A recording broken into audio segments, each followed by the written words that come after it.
From the great halls of their house, there are assembled three who hope to one day be the world's greatest driving heroes. Created from the cosmic legends of the universe comes our team captain, the Vision Bill Fisher. There's soon to be Wonder Woman, Vicky Fisher, our Captain Marvel, Net Flight trainee, Jennifer Scripchuck, and our Batman, master of tools, gadgets, and all things mechanical, our mild-mannered soon-to-be billionaire, Alan Danvers. Their mission? To fight injustice, share what is right and wrong, to get you out of your house and come out racing with them, and serve all mankind. They are the Garage Heroes in Training Team. Welcome to the Garage Heroes in Training Podcast. I'm going to be your host for this episode, and my name is Bill. Who do we have? I'm Vicky. I'm Jennifer. And Jennifer is on painkillers. Woohoo!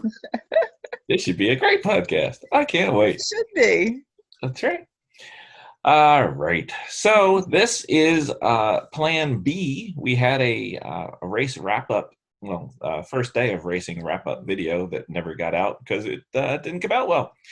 Kind of reminiscent of our racing weekend. But we'll get into that shortly. So we are going to be going over our recent race last weekend with Lucky Dog down at the Charlotte Roval. It was our first time at Charlotte. It was our first time on a Roval, and it was awesome. It was what, Jen? It was awesome. It was awesome. It was awesome. Until it wasn't. Despite. And then it was Despite again. it all. That's right. So this was the unveiling, the official unveiling of two new themes for our cars. So might as well start with those. So since I had nothing to do with it, I'm going to let you and Vicky talk. Here you go. So the first one was the BMW Deadpool, which was awesome, I believe. So awesome. I know. It did. It was awesome. I think it got a lot of rave reviews. I think this is the area that Jennifer and I really excel at, is theming. And then our next car was the Describe Deadpool. Okay, Deadpool. Jennifer, you want to go ahead and take the lead on describing it?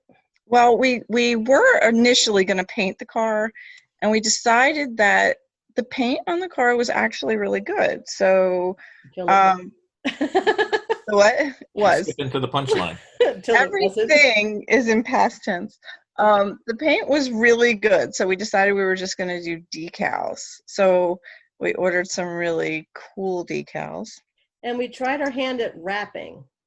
Yes. And we could do better. Stop it. Oh, sorry. And I didn't realize wrapping's hard. Yeah. Wrapping's really hard. They make it look so easy. They really do. And but I think you get really fast results if you have a car that doesn't have a trash paint job.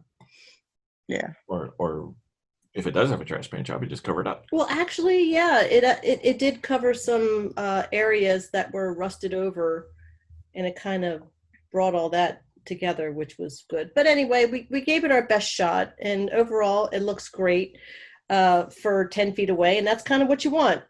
Mm-hmm. It came out fabulous. Mm-hmm. So we had Deadpool on the side, and then you guys made your own Deadpool hood. Yeah, we had a red hood, red roof, red trunk to kind of do a wrap around. Then we had the mask eyes on the hood with his eye slits. And then we had Mr. Pool on it, which ended up being Mr. Pooh by the end. Somebody stole our L. Damn race bar. So our next vehicle is El Jefe. The Bad Hombre. The Bad Hombre, the Chevy S10 with the Isuzu top on it. And we decided to do a woot, away off our topic theme, and we did a tribute to lemons. Citrus Racing. So we ended up painting it a nice, like a red orange. Had, again, decaling work done, hood decal, which was a racing slobbering lemon, which was, and we named it Dat Tang Truck. And then we'd have a series of banners being done for this truck. And the one was just a lemon delivery truck. We were kind of going for something that was kind of California. It looked great. It really did. It really did. Right. I mean, again, we're not mechanics. You painted the car. You painted it orange. We painted it orange. And you did pinstripes. And then we did yes, we did the racing pinstripes on it. And, there's a picture of it, in our stuff.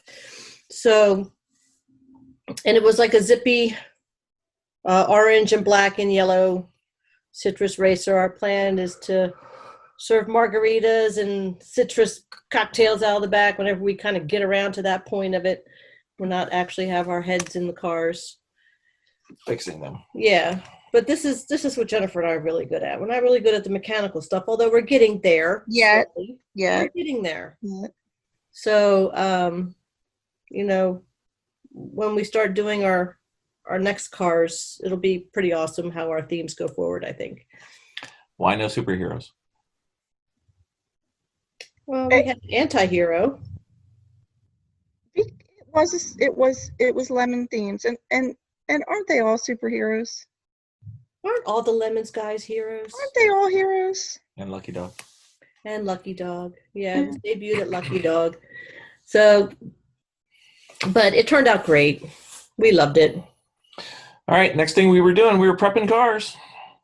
Like nobody's business. I have never worked so hard in the past month in my entire life. 7 weeks. Yeah, it had to have been 7 weeks. I was probably putting in 4 to 6 hours at the shop. And then full days on weekends. Yes, when we weren't toggling that, and I had other things going on at the same time. I think by the time again that I got to the race, I was absolutely exhausted. I have never done so much work, and it was, a lot of it was tiny work. Trying to get things going, and I don't know how many times Jim and Jennifer were inside that car with wiring. Yeah. Oh. You guys came up for 2 trips for like a week each, right? Mm-hmm. Yeah. Yep. We don't even let you leave the hangar area. We just make you park there, plug you in, tie you down, and That's right. start smacking And the whip. bring us food. That's right. We bring you food. You don't need to leave. I'll get you something. Yeah, that's right. That's all right. It got done. Good. Mostly. Mostly. We never finished, but we're working on that. So everybody drove down. I think Jennifer left Wednesday, took a pit stop halfway. Thursday, got down. We went straight down Wednesday. Alan left Tuesday, got down Wednesday. Let's see who else. Our guests from the West Coast flew out Thursday. They all showed up on Thursday. Thursday late. And then Alex, who was playing on racing with us, Alex Levinson, he was going down from Connecticut. I don't remember if he drove straight down or not, but eventually he came in late Wednesday night. Pitched a tent, not in that way, a regular tent, and camped out at our campground, and then camped out inside our attic, which was quite fun. Yeah, it was. So let's see. We got to the we kind of pre-staged because we weren't allowed to go in until noon on Friday, with a race starting at, well, really at 6, but practice at 5. So we went to a local campground area. Everybody staged there. When we were unloading the E36, we found that it broke a control arm on the way down. Yes. Because that's how we roll. Yeah. Yeah, because we finally had it working fine, and it broke on the trip. Awesome, yeah. Awesome sauce. So we had to take care of that on Thursday, which we did. We did. Yep. How was the weather?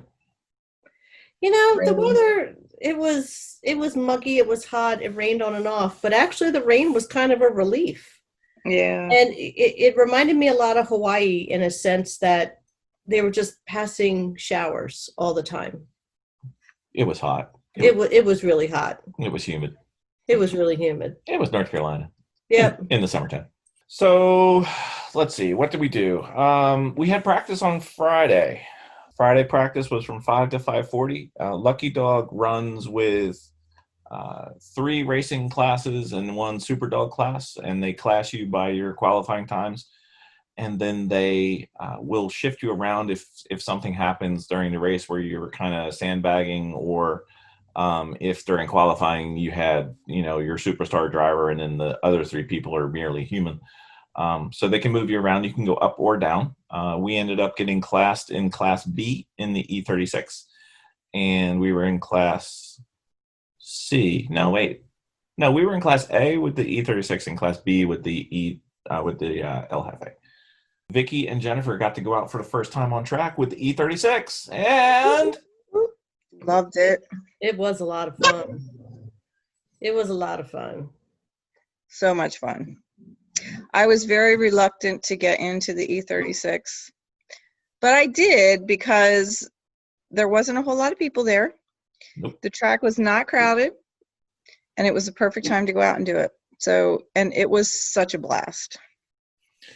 All right, so the two of you got in there for the first time. So describe to the people who have not been in an E36 or to the people who have what your thoughts were on the car. Smooth. It was smooth. Yeah. It was. There was power when you needed it, which I was not quite used to that. I was always kind of used to making the car work for it. But this one is just, it just really wanted to go. So, but it just seemed like it was a car that you could grow into. Is the best way I can put it. What do you think, Jen? Yeah. I mean, it was fast when you wanted it to be. And I mean, that's for sure. But it was a smooth ride. Like it just held its own. So, and I mean, it was just a fun car to drive. So, Yeah. So we ended up dividing the team up into two different sides for this Friday. Friday race was 6 o'clock till 10 o'clock, and then finished up on Saturday morning, 9 o'clock till 12 o'clock. So it was one race with an overnight breakup. I went out first at 6 o'clock and hadn't been in the car, hadn't been on the track during practice because we just couldn't piece it together. Went out there, we didn't have everything set. We didn't have our telemetry in, so I really didn't know what I was doing. And I kept getting passed by this one Porsche. It was a 911. And it would pass me like every 5 laps. And I would get passed by this other Miata, which was also passing me like about every 8, 9, maybe 10 laps or so. And I thought, oh, I've done all these HPDEs and I'm worse. Because these guys were just passing me like nobody's business, and it was no big deal. And then I started realizing like, hey, nobody else is passing me though. So I didn't know what time I was doing. Turned out that my stint it was supposed to be about 2:15. A little over an hour in, the car was going across the start-finish line and just stopped running. It rolled, but it did not run. Ended up getting towed in, tried to figure out what it was. That was the end of that stint for me. We tried fixing it. We had some issues. I think the first one was a fuse. Might have been a fuse, might have been a ground, might have been a couple wirings. In the end, Race Bar came over. I think the Baltimoreans came over as well. Turned out that it may have been some wiring. It definitely was a fuel pump. We used the Ooga Booga method of fixing the fuel pump, and we hit it, and it started running. So Vicky hopped in, and she was able to finish the night. She had a little bit, like an hour-ish, maybe a little more. Under lights in dark, she finished for an hour. My stint was kind of weird in that the first 6 laps, maybe 7 laps, were in the dry. Then it started to rain. So then I drove a bunch of laps in the rain. Then it started to dry. And as it was starting to dry, and finally we had like a clear track line, the track wasn't all the way dry. That was when the car decided to stop. So I had like 6 or 7 laps on the dry track, but it was nice. Yeah, well, it was powering down for me when we were in practice, and I brought that up to everyone, but they really couldn't identify what it was. And we weren't sure because you'd never been in a car, so we didn't know if it was something new or just a car, because we weren't sure if you were maybe over revving the engine because it has a cutoff, or if the DSC button was interrupting the power. Yeah, they have so little faith. Well, so you kind of have to be the best describer of the situation. So I came in, I'm just like, it just lost power. And it wasn't that it lost electrical, it just powered down, and then it was fine. So but then again, after they did the Ooga Booga method on it, and I finished up for the night, I mean, when they looked at it, they were just saying that you are going to lose your fuel pump, so be prepared for that. And when we were, so, but I have to say, when I was in the car, It really, really performed well. And when I was doing it, I don't know, Jennifer, if it clicked with you also, but all that the last Gingerman HPDE came into effect. Yes. It's like I was actually really, really focusing on where the weight of my car and the traction was when I was driving around. And when I was going into the chicanes, I was really kind of doing my best to remember, again, like when you brake early, how to hit the apex, how to shift the weight coming out.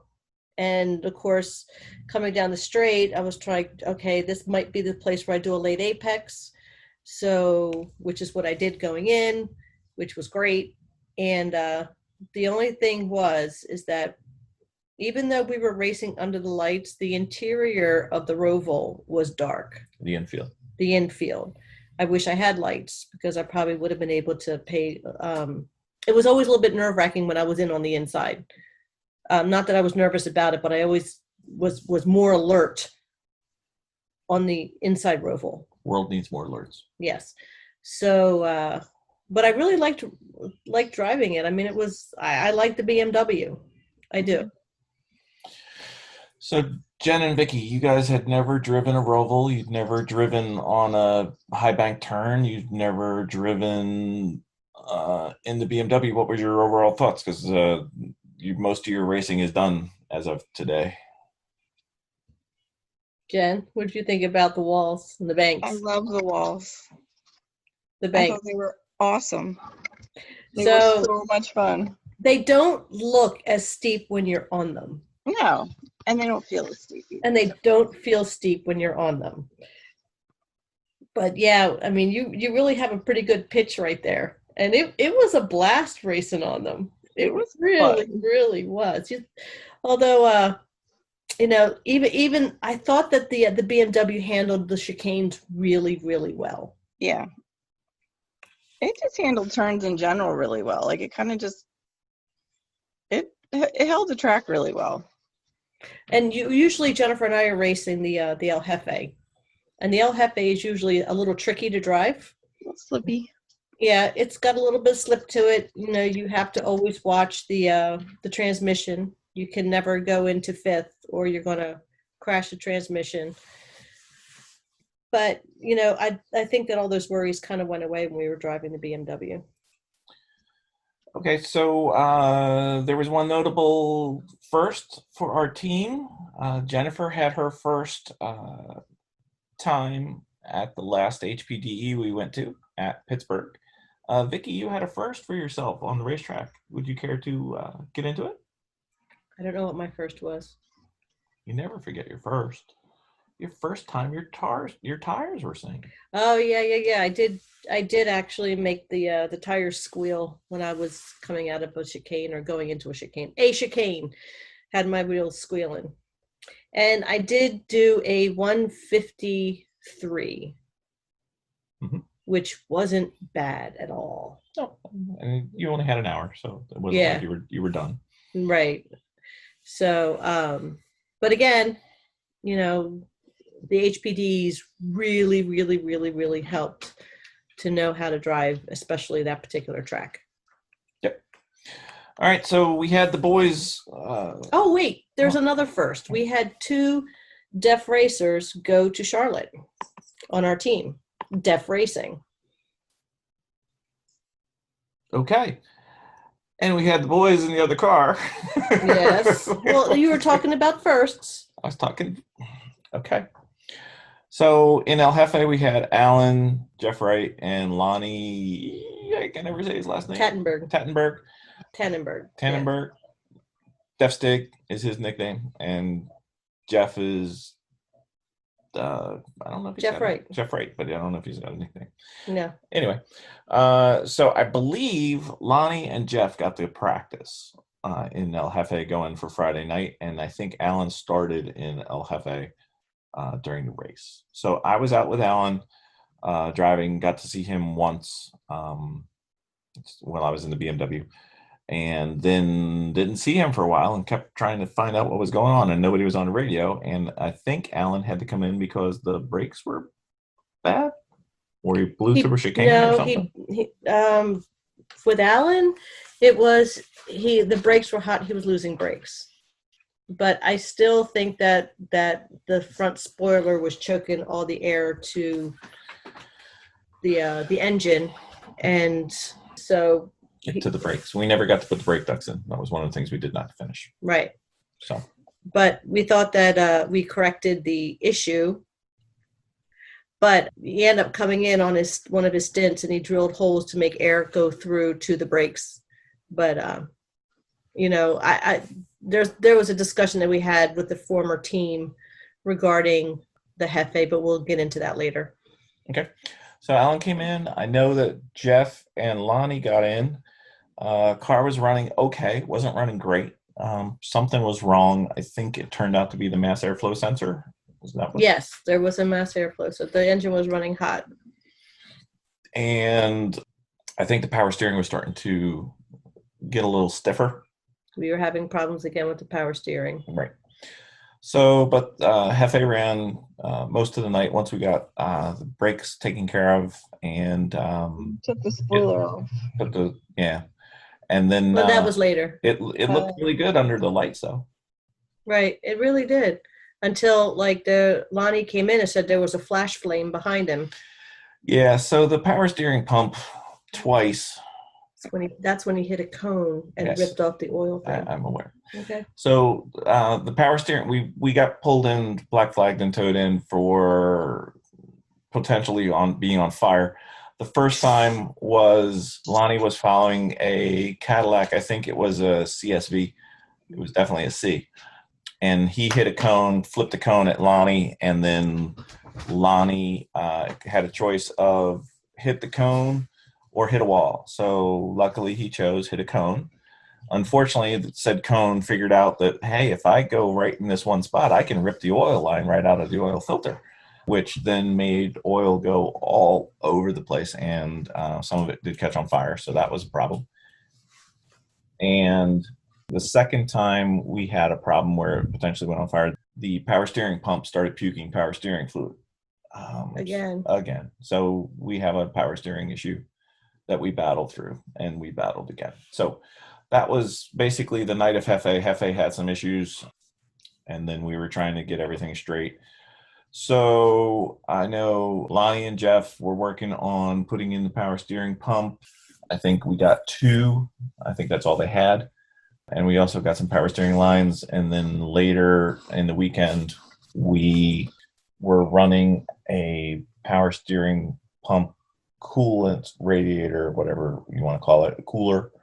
Still haven't solved the problem. So we got to figure out what's going on there. A couple of people wrote in to try an electronic power steering. We may go that way. We may figure out something else is wrong. We've got to figure this out. The other solution is that our a person that actually works on these things and has a history with these things, these cars, said that aftermarket power steerings have a tendency to be a little gamey with the engine. So that could have been our problem, that if we have to get a power steering part, it should be something that goes with the S10. Yep. So that was our Friday evening into Saturday. So Saturday evening, I was able to locate a fuel pump for the BMW. It was at a store that was local, but not really, really local. It opened at 7:30. Again, the race was from 9 till 12. So I left to go get that. I got out into the hangar, I don't know, like 6:30 and left by 7. So went to go do that. The El Jefe power steering pump was not in yet, but I think it got close to being in. On time, yeah. Close. I think we missed like 2 laps. Jeff, who has wrenched a tremendous amount on our cars. We first met him, if you remember, back at Portland International. He helped us do the engine build and swap on the Honda, and then he has personally fed El Jefe 3 power steering pumps. He and Brad predominantly did that at New Hampshire last year, so he's well versed in knowing how to do a power steering pump into that truck. However, I think he hurt his back either on the flight out or something, but so he was suffering a little bit. So we were trying to give him as much help as we could. but the truck was able to go back out. The E36 went out, I believe. Let's see, when did the E36 go out? E36, who went out in E36? I don't know. Let's see. Didn't you go? Who went first? I'm trying to think who went out I'm first. thinking Vicky went out for a real short, and then it stopped again. Oh, that's right, because it powered down, so I brought it in. That's when you guys did the pump. Yeah, we'd replaced. I was back by then because I didn't get back till, I want to say it was like 9:15. I think I missed start. The place we were going to was like 45 minutes away. So Vicky went out. The power steering pump was out. The truck went out, and I think the truck came back in with the power steering pump. It was just a bear. So we decided to make a decision that we are just going to fix these cars because we're only racing from 9 till 12. So we're going to fix these cars and concentrate on a race on Sunday. That's right. So the good news is that we had the power steering pump, and with some help, we were able to take the power steering pump out. Race bar came to the rescue again. And when we got the power steering pump out, it had a different hose design, the one that I had gotten. But our friends over at the Baltimoreans had a spare pump that we were able to get from them. And thank you very much. We were able to put that in, and we were able to get out with about an hour to spare, maybe close to 2 hours, which was good news and bad news. The car was running. We had fixed it. So Jennifer hopped in. Jennifer got out there. She her first lap was an hour and 12 minutes, counting all our braking time, and her second lap is TBD because it never finished. Jen wasn't exactly what we had designed. Not at all. So there I was in Charlotte. Jen. So it was in turn 8. Honestly, I still can't figure out what happened. I can't. All of a sudden, the car went right. Yep. When, for all intents purposes, even if I did screw up, it should have went left. It went right. Yeah. It just, all of a sudden, I was spinning. It was the craziest damn thing. There was no preparation for it. Yep. So there's no rhyme or reason. There was nothing that led up to it. There wasn't any oops moment. There wasn't any, ooh, I took that turn wrong. There was nothing. It was just like, there I was. It was a little sneak attack on Miss Jennifer. So we have some in-car video from the car that was behind us. The Baltimoreans happened to be right behind us. Watching the video, I could see that Jennifer was actually like doing really well. She was plus or minus, in certain parts of the track. She was leaving them, and in other parts of the track she was keeping up with them. So they were behind her for a while, and then she got to this she crested a hill. She went over the hill, and the car had a little slip to the left and then a big fast slip to the right. So it is what it is. There is let's see, I would call Charlotte a very fun track, but it is unforgiving. If you go off, you are hitting something very hard in most spots. And Jennifer hit most spots of the E36 very, very hard. There's still one corner. There's still one corner. Not after we got done taking it off. Not after we got done taking it off the ramp today. There is nothing left. We took care of that corner. It's done. Yes. So, Miss Jen, you're part of the team. We're all friends, and actually we're family, and it's always fun to have a little good-natured ribbing. That make me laugh. What is the what's the prognosis? How are you feeling? I'm sore. I'm sore. I'm a little sore. Yeah. So, I have two fractured ribs. Yep. 7 and 8. Yep. That's how it went. Yeah. And I think I didn't come out of the seatbelt or anything, nothing like that. I mean, it was still pretty snug. I think I just slipped, my whole body just kind of slipped over to the right. So just a little banging. Yeah. The car inside of the cage area is fine. The car outside of the cage area is not. But so once Jennifer got back from the the clinic getting checked and all their x-rays, we made sure that we gave her a short stint to finish the day. No, Jennifer was out. So hopefully Jennifer ended up going out to the clinic to go get x-rayed. And well, yeah, I did. Well, Kathy came over and she talked to me, and she brought the ambulance people over, and she's like, oh, but the rules are rules, they just have to check you out. And I'm like, there's nothing they can do. You know what I mean? Like, I can't see inside. Me being a nurse, I'm like, you can't see inside. So I was like, I'll just go and get checked out. So I went over to one clinic. Jim took me, and we went, and they told me it was a 3-hour wait. So I really didn't want to wait 3 hours. That's like Gilligan's Island, the whole show.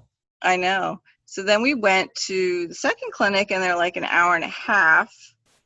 So we decided we'll wait that one, because I really didn't want to go to the emergency room, because nurses just make the worst patients, and I just don't want to have to go to the hospital. I hate hospital. I just don't want to go to the hospital. And didn't want to go. So just went to the clinic, waited the hour and a half. So you got back. The car I think it's done. We got a few bends where it shouldn't be. There's this one team next to us that, the thing wasn't even cold yet, and they were picking over the bones trying to take parts off of it. Roland. Actually, they were trying not to, and they really needed parts, and I did not care. I wanted them to take parts, so I actually had to beg them to. They're like, no. And I'm like, it would make me feel better to see a part of our car going round and round than the parts that were sitting there oozing juices on the parking lot. So they were picking over, and unfortunately the parts didn't quite work out, but they figured it out anyway. And they I think they came in third on Sunday. Yeah. So, but anyway, they were more than welcome. And the big superpower that Deadpool has. He regenerates. That's right. So we will be making another Deadpool. Well, maybe not a Deadpool, but we'll be making another E36. So it's part of racing. It is what it is. It's part of the learning curve. What was really nice is that we started getting the word got out really fast about what happened to our car, and the amount of concern that was coming in from the Lemons people, especially, was very comforting, because Jennifer had come off feeling absolutely terrible about the car, and we were more concerned about Jennifer. We didn't care about the car. How's Jennifer? And we certainly didn't want Jennifer to stop racing because of this car. But the thing that bothered me the most, I think, is I don't know what I did wrong. Do you know what I mean? Like I said, when you screwed up, like if you're going in too soon or too late, or, it's like you have that moment, like, all right, I know this is going to be bad. And there wasn't any of that. It was like, I was just going through the turns, and the car was holding its own. It was fine. And then all of a sudden it just shot to the right. Well, I think what just needs to happen is that we're just going to have to get with your coach now, Chris, and have him review the tape, and then maybe he can explain things out. If maybe they see something, but regardless, it doesn't really matter. But it does matter to the fact that it would be a great learning experience, because if Jennifer would do it, I would probably do it too. So to have our coaches sit down and review the tape with us and point out what happened, that way we know what to do next time, or what could be done, or what to avoid. I mean, obviously I could have done differently in the spin, but I don't know what caused it. Do you know what I mean? Right. It wasn't. Well, I mean, yeah, it's a tricky track, and it's. I was talking with some of the other people there, and some of the really good drivers, and they were saying that this is, if you were to classify this track, it's fairly technical. It's not forgiving. It's a track that likes to have early apexes and likes to have a lot of trail braking. And you guys that's not what you're trained to do yet. Mm-hmm. So it's probably not the best track for HPDE 1-ish Right. skills. And that's fine. So, but again, walking away with it as a learning experience, and that having a talk with Jennifer and having the other people write in saying, this, what happened to Jennifer is part of the learning curve. It's not about an if, it's about a when. And that's a tricky turn. Right. So it's not, something you just don't give up on because you feel bad about a car. So I'm glad that Jennifer's like, no, I'm still all in. So that made me very happy. All right, so we're one car down. We still got the other car though. So what's going on with Hefe? Well, Hefe now has. So it's still not running right. We still have power steering issues. Can't really turn it very well. It's a bit of a bear. A lot of force required to turn it, and there's a lot of turns on this track. Yeah. So we basically focused on fixing that night. Remember, we only had 3 hours of racing. Right. So Hefe really didn't go out. We did get 2 power steering pumps. We got a power steering cooler. And we spent a good part of Saturday night getting that ready. And then Hefe went out late on Sunday, not because it wasn't ready, because driver wasn't ready. But Hefe was ready to go. And we went out and thought we were going to have a good time on Sunday. Was not to be. Was not to be. No. Well, the thing is with the Hefe is, number one, is that with this S10, you can never, ever, ever put it in fifth. And somebody did. And somebody who was driving, we're not sure, but it went into fifth. And when it goes into fifth, it trashes reverse and third. And the transmission, which is what happened.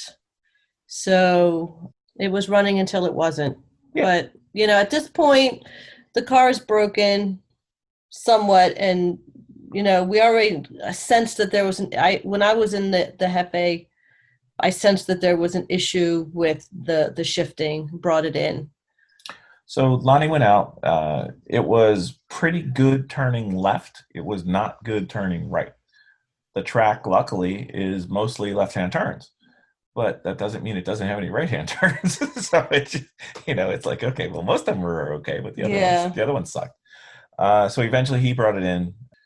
We worked on it, got everything done. Lonnie ran for probably close to an hour. It came in, Jeff ran. Jeff was tired and his back was hurting, so he ran for a little bit less time. Eventually it came in, and we were able to, with the help of Respar, again, to the rescue. Oh my God, these guys are brilliant, absolutely brilliant in a car. So they came up with a way. I was out getting gas because we figured we'd finally fixed the power steering pump and everything was good because people were out on the track. So I'm out getting gas and I get a call. Car's in, it's dead. So I'm like, well, do I get gas? And they're like, no. So I went and got something else that we needed for the paddock. And then I got a panic call that Racebar figured it out. We need this particular type of belt of approximately this length. Go get it. And I found one of those, went and got that, and we were back on the track. We decided to bypass the power steering altogether, which I never would have thought of. It was a horrible idea in the sense that you just couldn't steer it. It was really, really hard to steer. But at that point, we were just trying to see if we could still race and give some of these guys opportunity to race on the way out. So that's what we end up doing. Racebar had done the same thing, and I think another person down the paddock area in the garages were equally having a hard time with power steering. So they all just decided to bypass. We're like, well, why don't we? Then we're just going to bypass also. Right. So it ended up that Lonnie got a bit over an hour. Jeff got almost an hour. You got some time, didn't you? Yeah, I probably got about 20 minutes because I just didn't have the strength to manage it. Right. She wore out. And then a new addition to our team, Jeff Kaplan. Jeff Kaplan took the car out. So, the Hefe is pretty deceiving to look at. It's like, oh, yeah, it's just a race truck and whatever.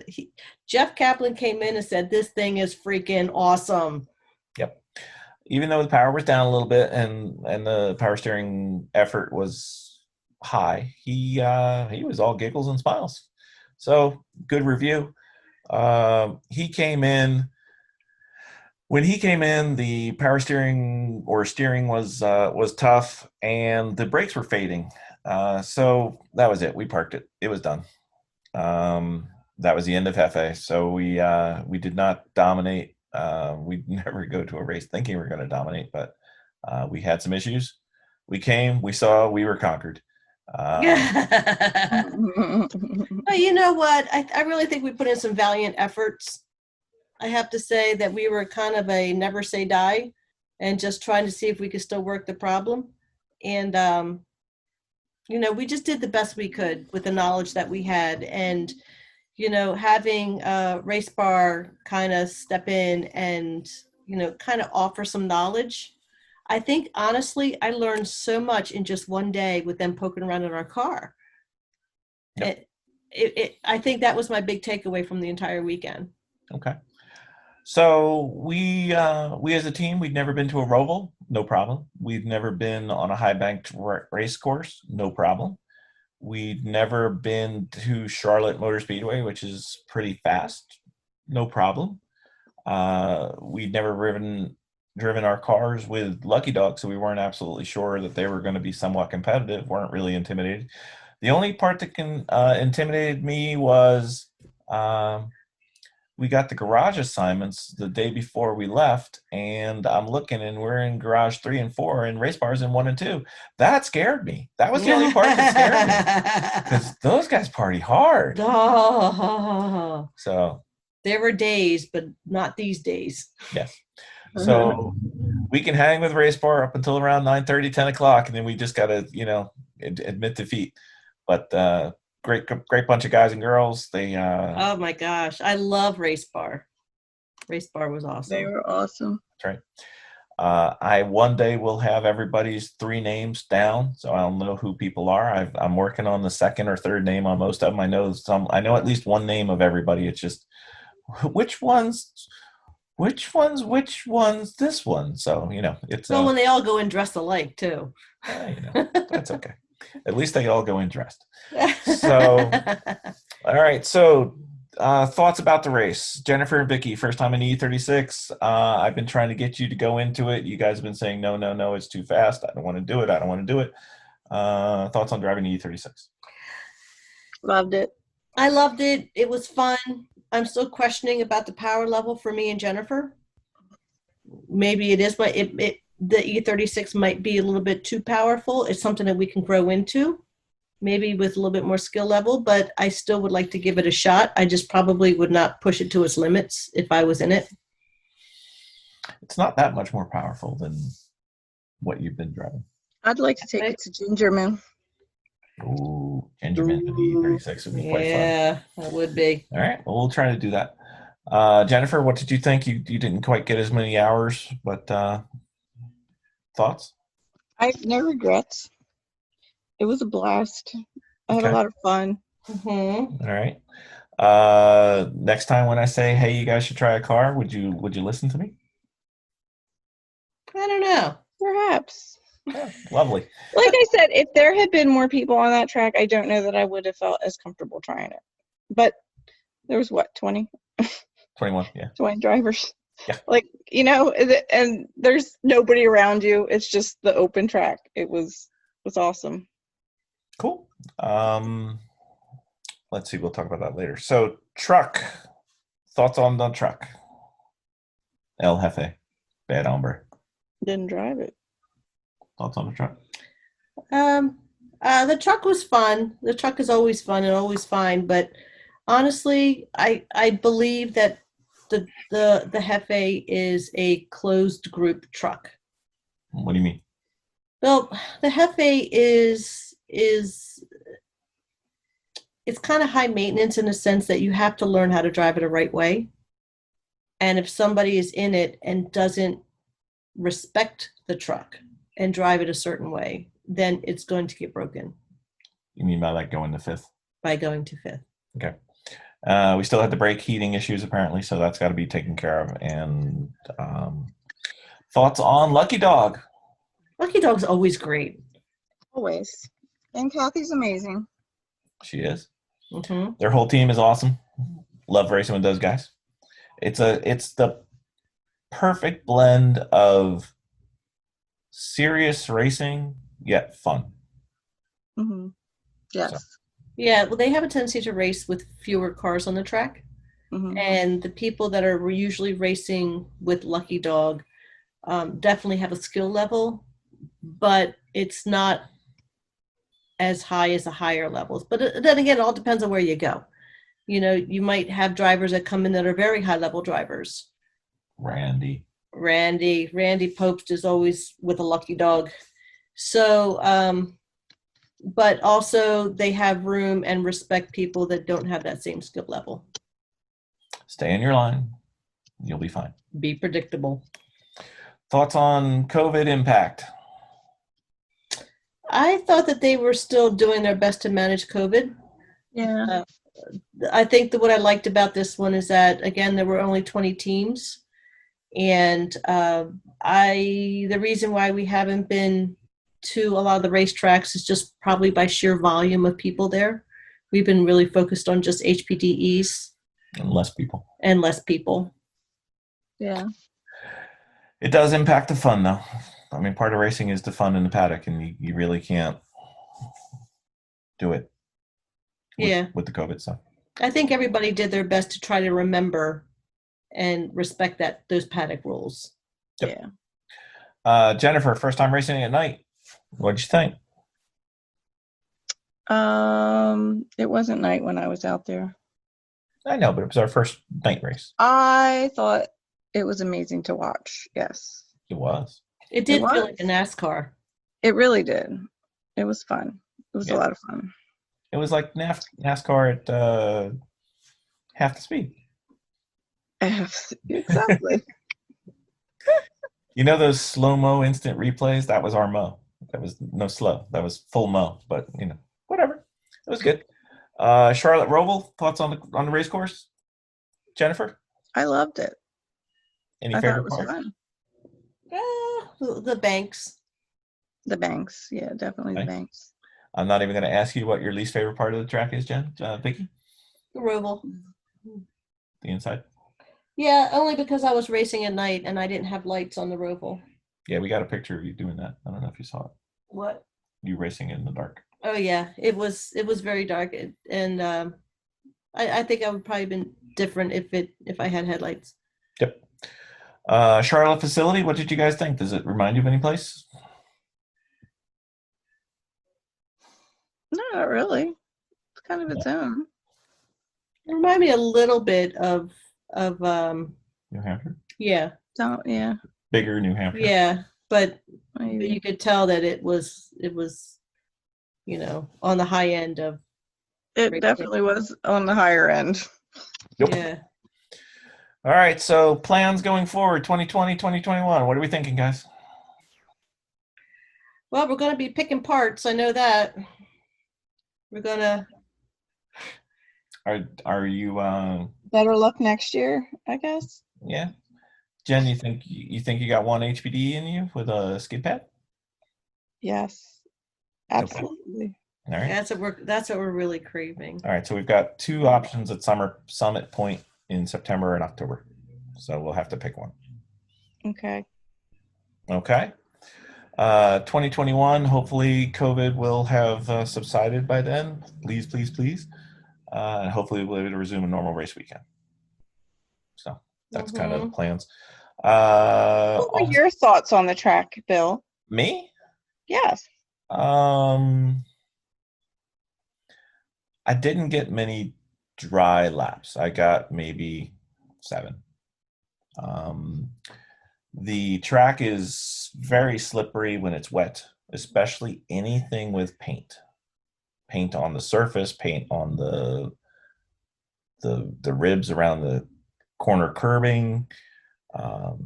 Even the start-finish line, the car would actually step out going across it if you were under power, so you had to lift.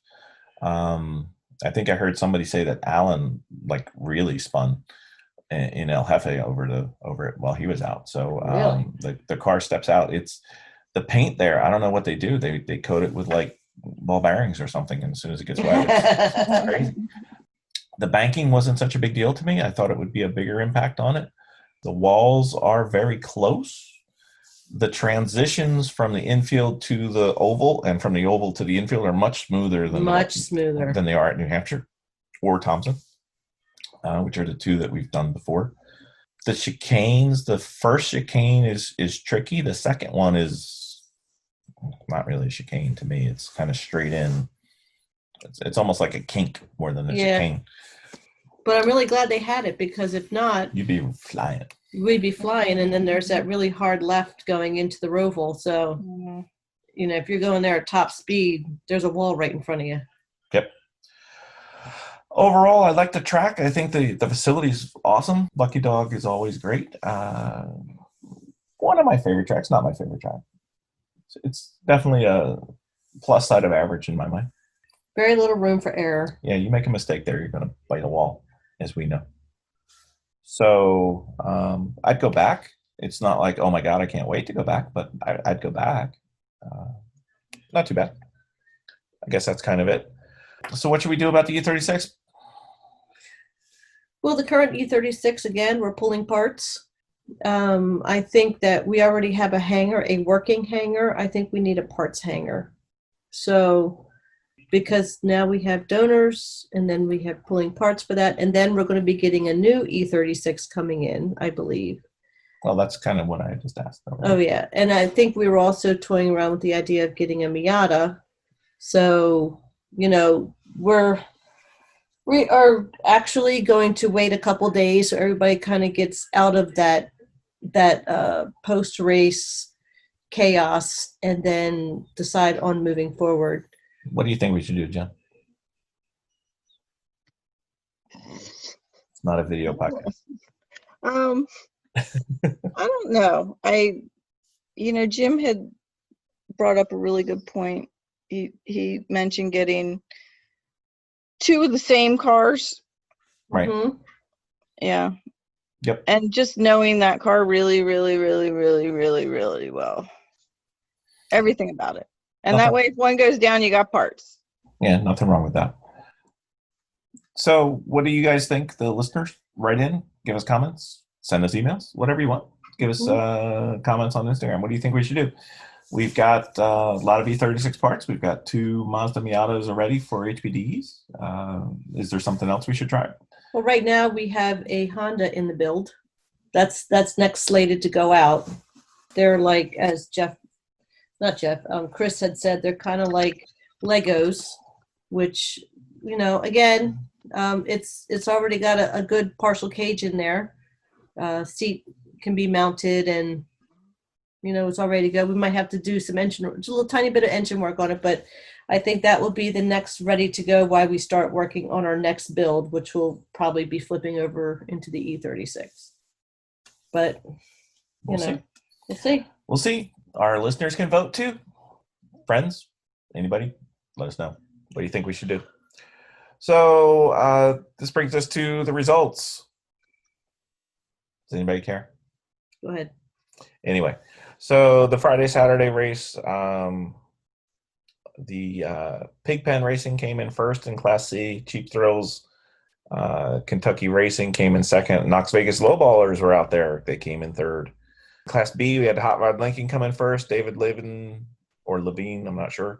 Racing came in second, and then the Cayman Island Racing Camaro came in third. That big yellow, looked like a 77, maybe 78 Camaro.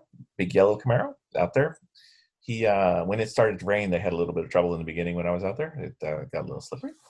And having driven a 75 Camaro, I know exactly what they did. And then the Class A, don't know how the Baltimoreans came in first, but they did, in spite of having Alex racing with their teams. They did quite well. Apocalyptic Racing, we'll see a theme with these two. They came in second. I think they were about 40 seconds behind. And A2 Racing came in third. And then in the Superdog, the Loose Cannon 997 with a 133 lap, which made me feel very, very, very slow. They came in first. And then on Sunday, Superdog, Loose Cannon, again, they were very fast and consistent. I did talk to them. Bunch of nice guys. They didn't know what they were getting into a little bit, so they brought a little bit more hardware than they thought. Next year, they said they're bringing a 944 because they want to play with everybody. Bunch of nice guys. Class C, Knox Vegas Lowballers, first place. Cheap Thrills came in second. Seems to be a theme there. And Pigpen Racing came in third. It's almost an upside down. 1, 2, 3. David Levine, Hot Rod Lincoln came in first. A2 Racing came in second, and Hot Mess came in third in B. And Apocalyptic Racing switched with the Baltimoreans, and they came in first and second. And then AOA Motorsports came in third. So overall, the Baltimoreans won by 40 seconds on the first day, and Apocalyptic Racing won by 1 lap on the second day. So they won overall. If you care about how we did, we came in El Jefe Friday, Saturday, came in 19th with a monstrous 45 laps. And on Sunday with 94 laps, we came in 16th. E36 came in 18th, was up to as high as second with 61 laps on Friday, Saturday. And Sunday, we'll just say somebody needs to take the last spot because we were parked the whole day. So, good, bad, and the ugly. How the weekend went? What do you think? Vicky, good. The good part? I would have to say that I was incredibly impressed about what I picked up from Race Bar. Race Bar! These guys would just stick their head in the car and just go dip, dip, dip, dip, dip, dip. And then I just gathered so much knowledge in just like the half a day that I was around them. But then I found out that they are BMW people. This is what they do.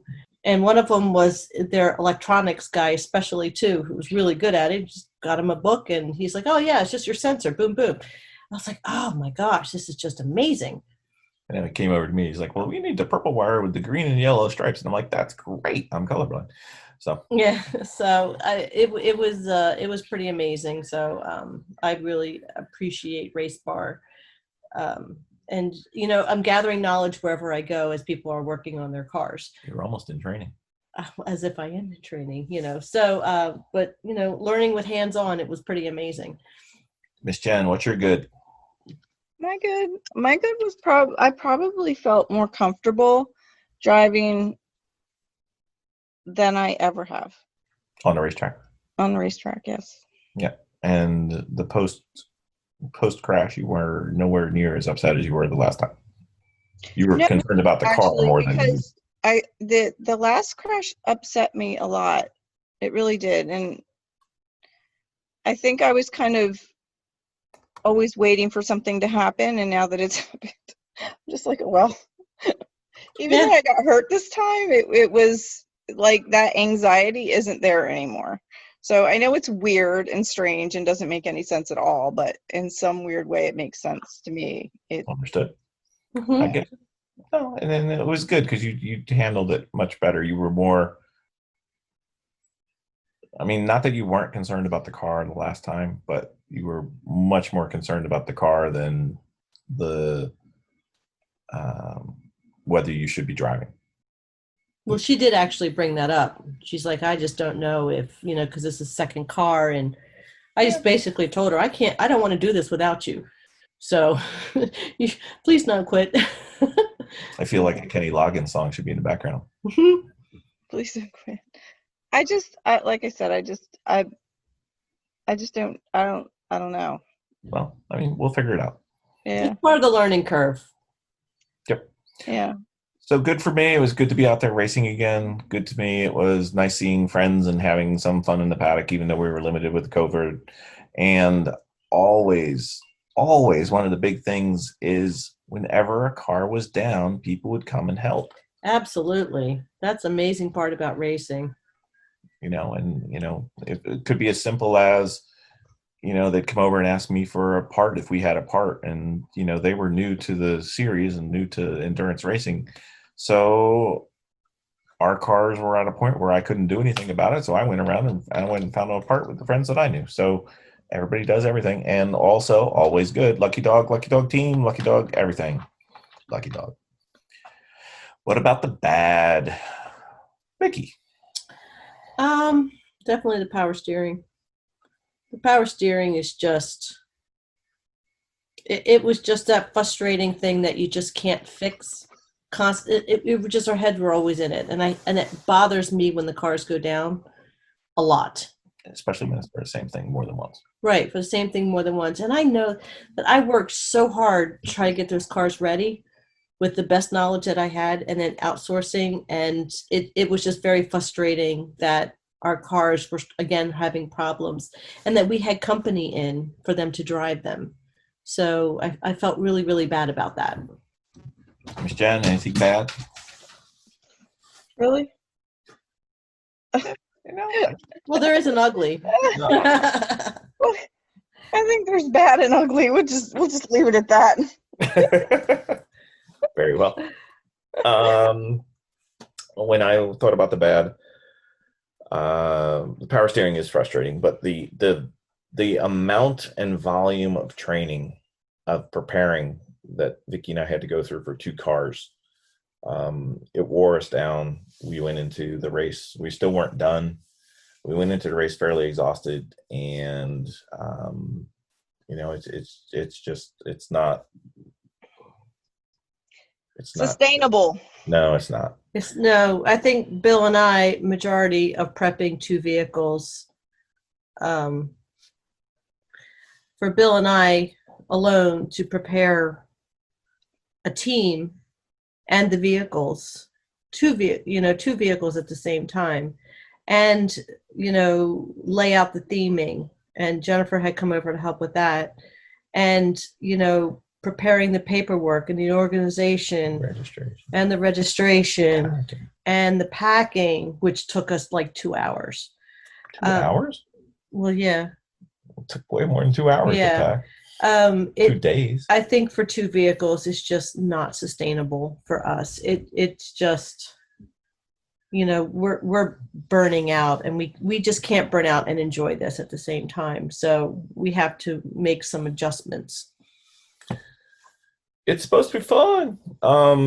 Okay. Any uglies, Jen? Really? Okay. Vicky? You keep asking. The ugly was Boy. watching my sister go through, I don't know if I want to race like this anymore. And then, going over the tape with her and just making sure that she was okay. And that mentally that she was okay. It is okay. Nobody's upset about the car. We can do another car. And actually, I'm excited about doing a car, but I think that would be my ugly. I'm going a different direction, Jennifer. Not that what we saw with you and the car is not ugly. That's ugly, but I'm just trying to bring up something new. The stress of prepping everything, getting there, still not being ready. It's not fun. I tend to be fairly level, and in the past 2 months, I think I've gotten angry 3 times, and I can count the number of arguments Vicky and I have had ever, and that's like 20 plus years, and I think it's like 7, and we've had 2 in the past 2 months. So it's too much stress. So we're gonna have to work on that. And then we did the good, bad, and the ugly. What did we learn from this race? You always have to learn something, guys. Vicky? I learned more mechanic work. What does that mean? I learned more, again, as I mentioned, I got more knowledge from, when Race Bar had come over. That was pretty amazing when they just said, oh, just do this or just do that. And it's something I really never would have thought of. Also, I think in this particular racetrack, all my HPDE started coming into effect, and I thought that was my big takeaway. Miss Jen? I learned that there's always something to learn. Yeah. Always. Always. And I think I actually want to move forward and take a welding and fabrication course. Miss Yeah. Jen, you had something along those lines too, weren't you thinking of something? Yeah, there's a mechanics right down the road from me. I had thought about that. That would be awesome. It I would be am awesome. I'm doing the electrical wiring and electronics for race cars. So I've already signed up for it, and I am a whopping 7 minutes into it. It's amazing so far. Those 7 minutes were priceless. Things I learned. Vicky and I cannot prep more than one car for a race. We just can't. We're not good enough yet. We're not fast enough yet. And we just don't have that. We just don't have that level of mechanical skill. well, I have 2 full-time jobs and a part-time job. Yes. And you have other stuff you need to do as part of those. Yes, it's true, especially with the school seasons that are coming up, and it's going to be really hard. Right.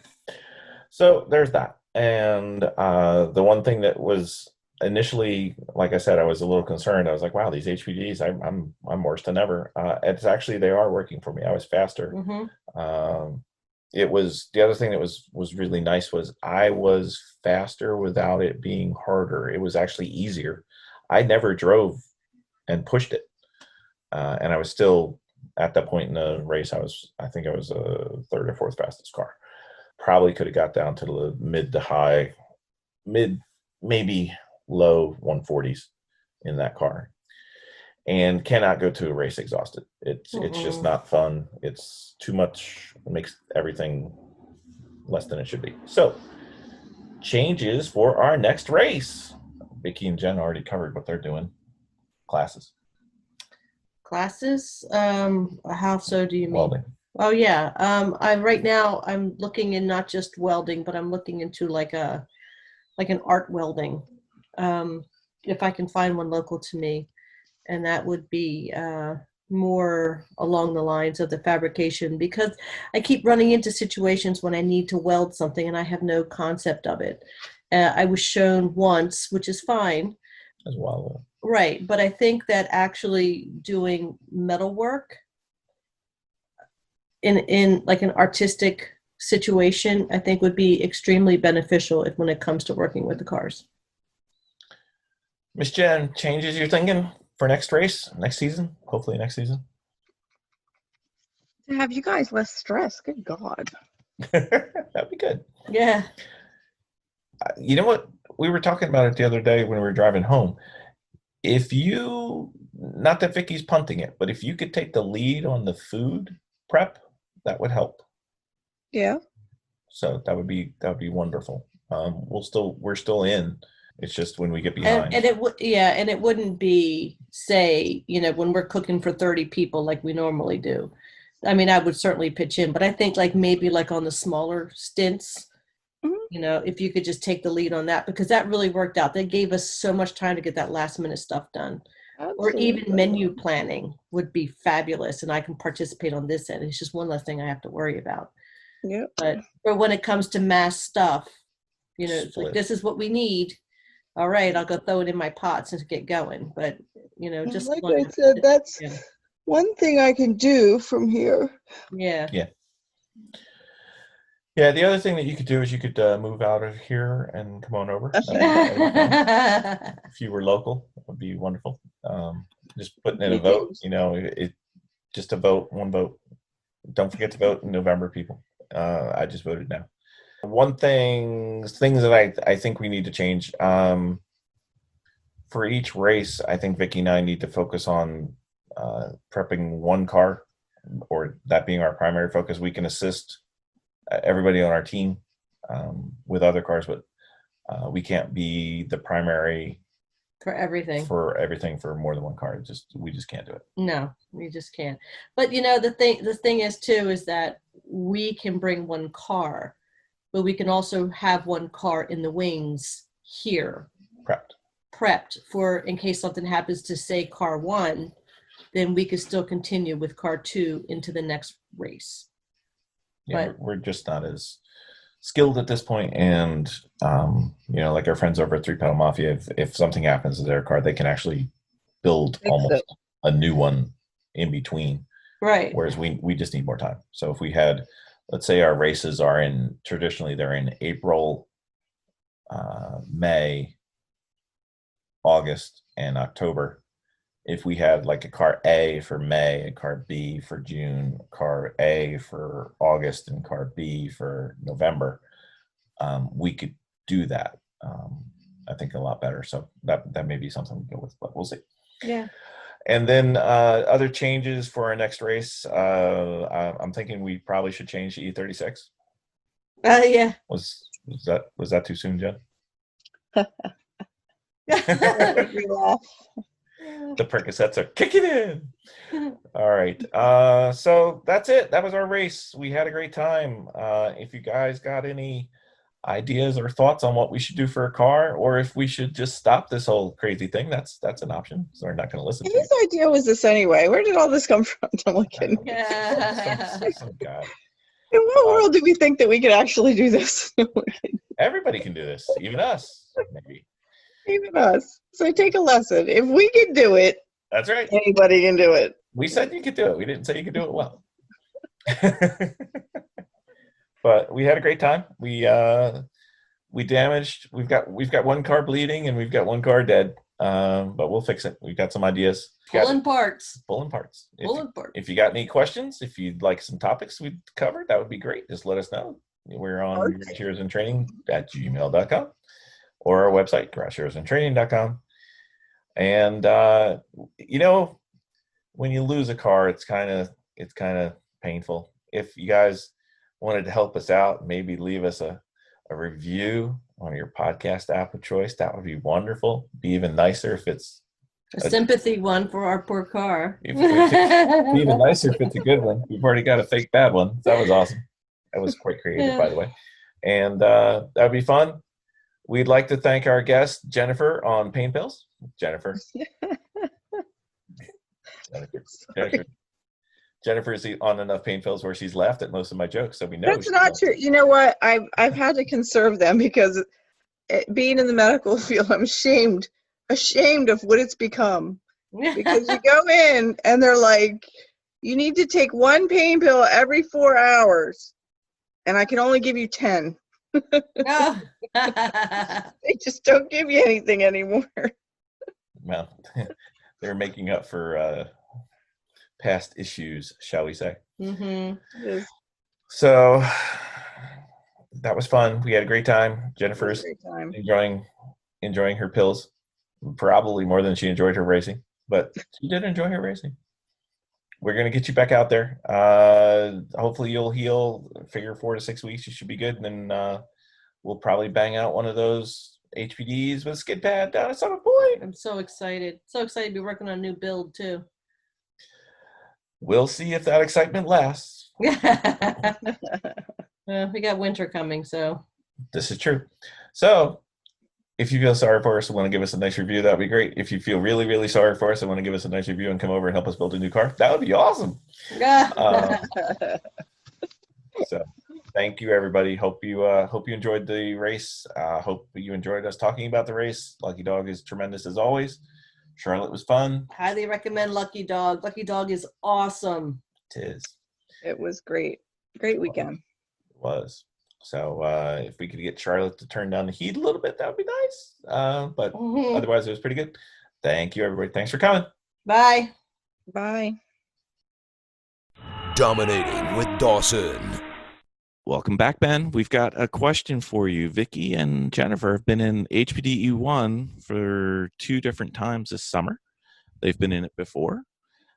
They are acclimating to what they're trying to instruct them to at the level that they're at. However, I'm a little concerned in that they're starting to get married to one of the principles in HPD E1 that it doesn't really apply once you get a little bit further. And I want to make sure that they don't get locked in on this. What they're hearing is brake all of your braking in a straight line, stop your braking, then turn in, get to the apex, start to finish your turn, and then apply the throttle again.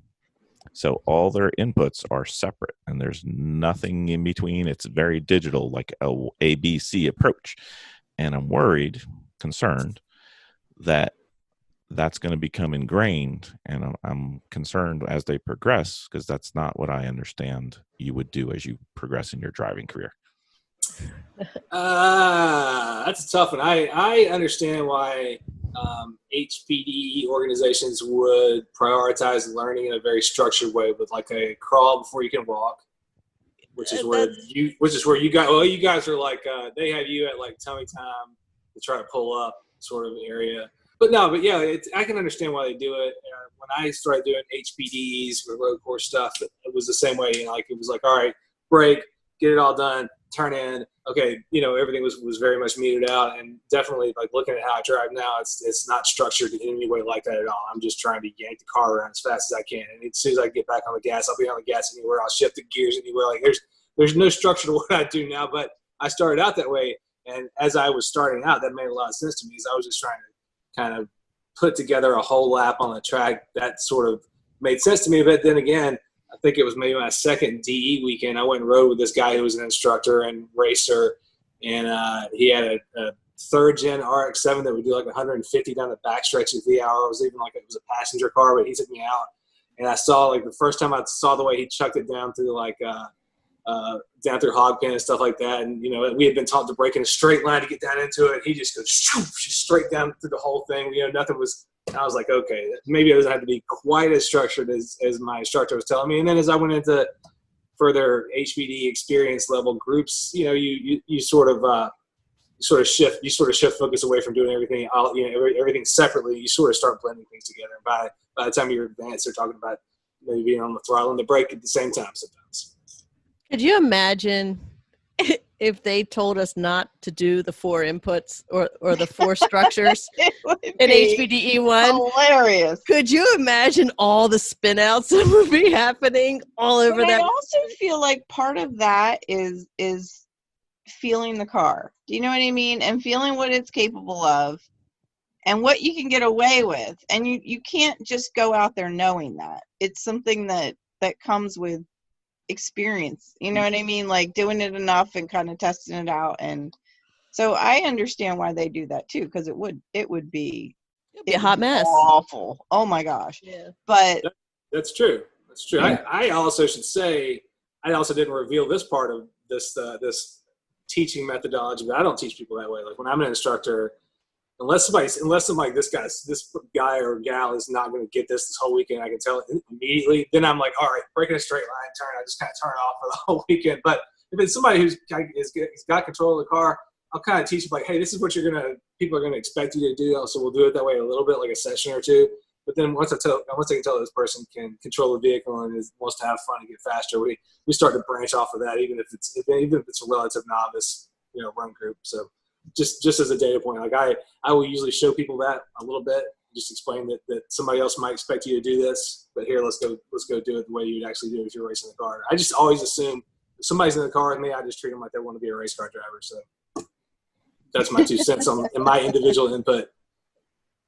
Jen, could you imagine that one day that's going to come at some point when we're actually fired up down the racetrack and we're sliding around the corner? That would be awesome. it will be funny. Goals. It's so much fun. Jennifer started. Yep. Jennifer got there before me. That's great.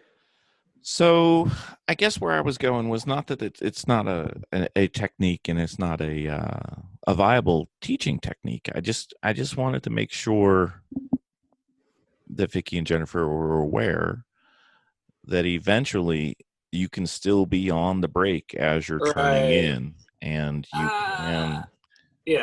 you can be getting to the gas before the apex. You don't have to. Right. It's a training wheels. It's a training wheels methodology. So something you learn and work a little bit, but then you work through very quickly. I should hope. I mean, I've peppered you people with enough videos that you should know that nobody out there as fast is doing that, right? Correct. Lots of pepper in those videos. Yep. So Miss Vicki. Yes, sir. Every time we start talking, you start saying one input, one and only input. But you got to be open to it. Eventually, you're going to do more than one. Okay. Okay. I'll be ready for that. Some All right. Yeah. Something to look forward to. There's this thing called trail braking. It's not bad. It's You can kinda roll fun. your eyes because I always roll my eyes at it too because I'm never thinking about trail braking. I'm sure I do it. Yeah, I'm sure you do it. It's just you're not thinking about it. So I'm at my first HPDE. It's pouring buckets. Liam's there. He's just got his permit like 3 weeks ago. We actually had to drive him down separately because he couldn't drive. We couldn't both be on the track with one car, and he couldn't drive down by himself. So Vicky had to get driven down with him and then get a ride back from the track. So we're on the track, and it is just dumping buckets. It's one of those like inch an hour type rainstorms on it. And so Liam's got his permit. He's out on the high banks of Pocono in this rainstorm. Oh, you're in Pocono? Yeah. Doing like 100 plus going around the high bank turn in the downpour rain as a 16-year-old. And I'm in with my instructor, and my instructor goes, "Wow, who taught you to trail brake?" And I looked at him. Well, I didn't look at him because I was in the middle of a turn. And I said, "What's a trail brake?" My sense of self-preservation apparently just taught me that. Yes, exactly. So, sometimes you may approach things in the nonlinear fashion that it's being described in an HPD, and you may actually naturally do something. And, you may do it well or you may do it poorly, but sometimes it just makes sense. And then there's other techniques that you guys are going to get to real soon. And I'll tell you what else. You'll pick up a lot of stuff when you just start getting jealous of people who are faster than you in traffic. Like, oh my God, how did they get away with that? I've been braking here, and I just saw this car that's pretty similar to mine go shooting right past me and just brake for like a hair of a second and just take off. Or like, the lights don't come on. And like, that car doesn't even have brake lights. I'm gonna call a tower. I'm like, oh wait, that car does have brake lights. They're just not braking where I'm braking. They're just not braking on that turn, and I am. So you'll eventually teach yourselves a lot just by being jealous of what other people can get away with, and like how do they do that, and follow them around and try to learn. There's a lot of stuff in driving and racing that nobody's gonna sit you down in a classroom and tell you. Your ego is gonna make you learn. You're like, screw that. I know that turkey. I'm faster than him. Let's go. That's what got me in trouble. Yeah. Well, My ego. yeah. Well, that's what HPDE 1 and 2 or 4. You learn everything in a straight line, and you start learning to apply all your rage into actual methodized driving. And then by the time your rage catches up with your skill, you're out in the HPDE 3. You're in the Shark Tank, and by that time, that's all people are going to stay. They're not leaving. These people are going to stay in the DE world or maybe go racing. But they're at the point where they spend a bunch of money on that car. Their car's fast as they don't know anything because they're still crazy, and you're out there with them, and you better be fast by then. That's when you're going to start really picking up. Like, I can't believe that. I'm going to go out there and go way faster than that guy. I got to get away from him. Right. There you go. All right. So single inputs for now, Vicky and Jen, but not forever. Okie Right. doke. I'll remember that. Training wheels. Training wheels. Thank you, Ben. Yep. Thanks, Ben.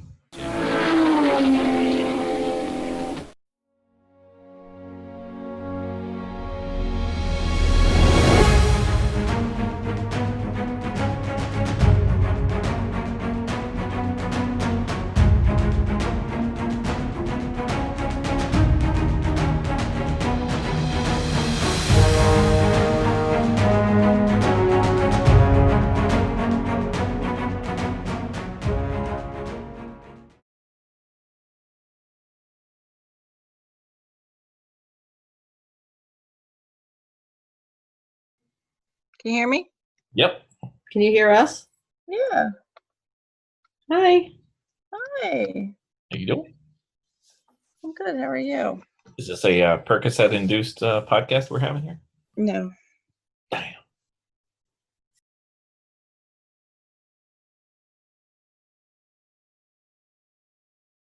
Yeah. Can you see us? I can see you. That's your background. Billy, you're going with that?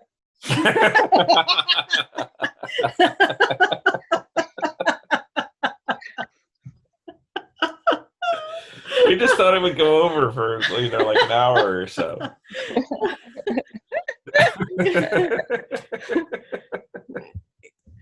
What? Is there a problem? Oh no! I've I been took waiting the for you to Vicodin, get there the whole not the time. Percocet. I've been waiting for you the whole time. I'm like, when's she coming? I can't wait. Awesome. Oh my God. All right. I've been working on that all day. Really? Yeah. Yeah, that was quite You're fun. awesome. I had a good time. Did You you? know, oh yeah, that was the whole point in this podcast is just to do some gentle, friendly ribbon. And That's awesome. yep, it's going to be one of those podcasts. That's all right, Bill. Kick me while No I'm problem. down. No problem. I am. You didn't get the pun there, did you? I did, absolutely. Yep. We have a fracture for each team member. Okay. Our team is fractured.